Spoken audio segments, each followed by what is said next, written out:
যুক্তরাষ্ট্রের নাগরিকত্ব ও ইমিগ্রেশন পরিষেবা ইউএসসিআইএস বর্তমানে এক নজিরবিহীন চাপের মুখে পড়েছে।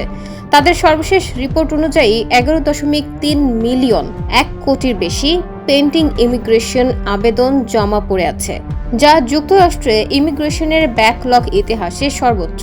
2025 সালের জানুয়ারি থেকে মার্চ পর্যন্ত তথ্য অনুযায়ী অনেক ধরনের আবেদন প্রক্রিয়াকরণের সময়ই বেড়ে গেছে, ফলে বহু আবেদনকারী প্রত্যাশার চেয়ে বহু গুণ বেশি সময় ধরে অপেক্ষা করছেন, কেউ কেউ মাস নয়, বছরের পর বছর।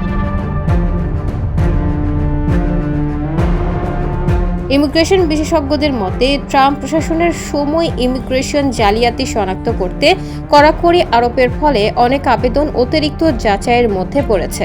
যুক্তরাষ্ট্রের অ্যাটর্নি চার্লস কাক বলেন, ট্রাম্প প্রশাসন ইউএসসিআইএসকে কেস প্রসেসিং স্লো করতে বলেছে, ফলে দ্রুতই বিশাল ব্যাকলগ তৈরি হয়েছে।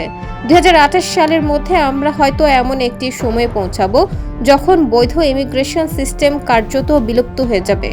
এই ব্যাকলগের ফলে অভিবাসীরা আরও দীর্ঘ সময় অপেক্ষা করতে বাধ্য হচ্ছেন।